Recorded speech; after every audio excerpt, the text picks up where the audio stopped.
Hi, this is Mrs. Knopf, and today we are going to continue working in our new method book on the trombone with line 24, Go Tell Aunt Rhody. So we're using the same notes that we've been using, and we're going to start at the beginning. So we start out with our bass clef because that's what the trombone reads. And then we have our key signature. We have two flats in our key signature, and they will always be in the same order. So our first one is a B flat. It's located on the second line of the bass clef, and it tells you that all Bs that you might come across are played as B flat.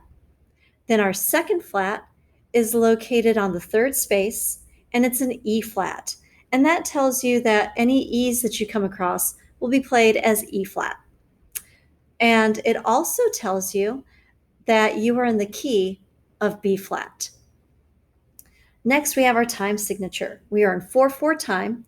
The top number tells us how many beats are in each measure. The bottom number tells us the value of the whole note. So we use that to figure out the value of our other notes. So if we have a whole note that gets 4 beats, then half of a whole is a half of 4 is 2. So our half notes get 2 beats. And then half of a half is a quarter, half of 2 is 1. So our quarter notes get 1 beat. So now we're going to start looking through our music and looking for any patterns. We start on the third line D with a half note. It is in 4th position. So you want to make sure that the top of your slide is just about even with your bell. And that is the D. We play 1 for 2 beats, and then we have another one that's just a quarter note, gets 1 beat. Then we go out to 6th position, which is about your arm's length, and that is the C on the second space.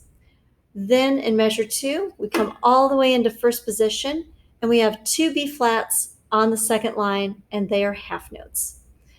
Then in measure 3, we go back out to 6th position C, which is on the second space, hold that for 2 counts, play another C for 1 beat, and then we skip up to E flat on the third space. It's in 3rd position, so where you hold on to your slide is about even with the bell.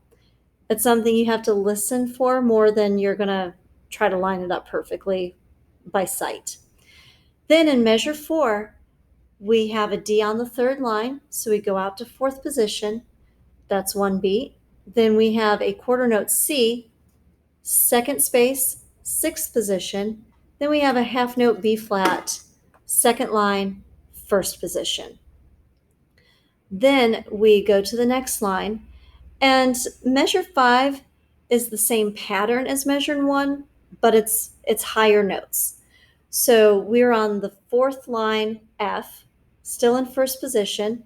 We play that for 2 beats. Then we have another F that gets 1 beat.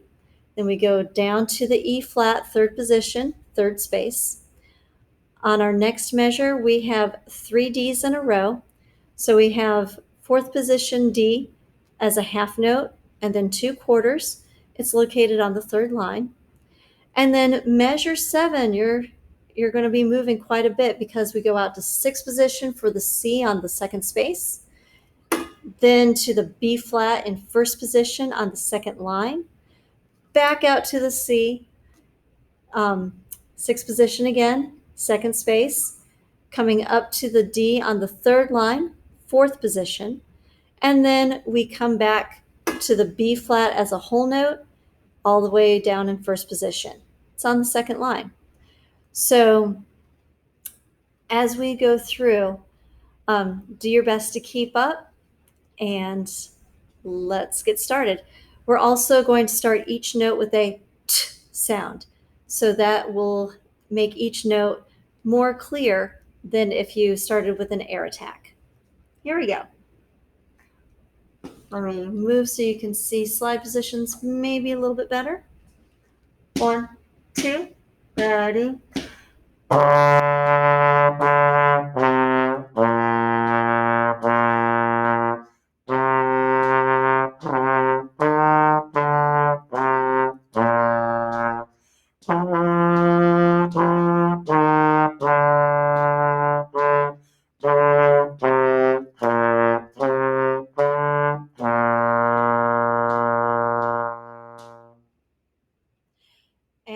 That's it. That's how you play line 24, Go Tell Aunt Rhody, on the trombone.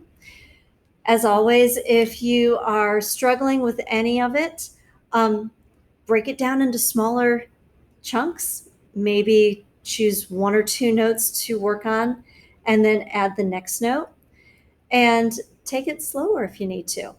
If you're doing fine and you are able to play it faster, you can definitely do that too. So I hope this has been helpful, and we'll see you next time.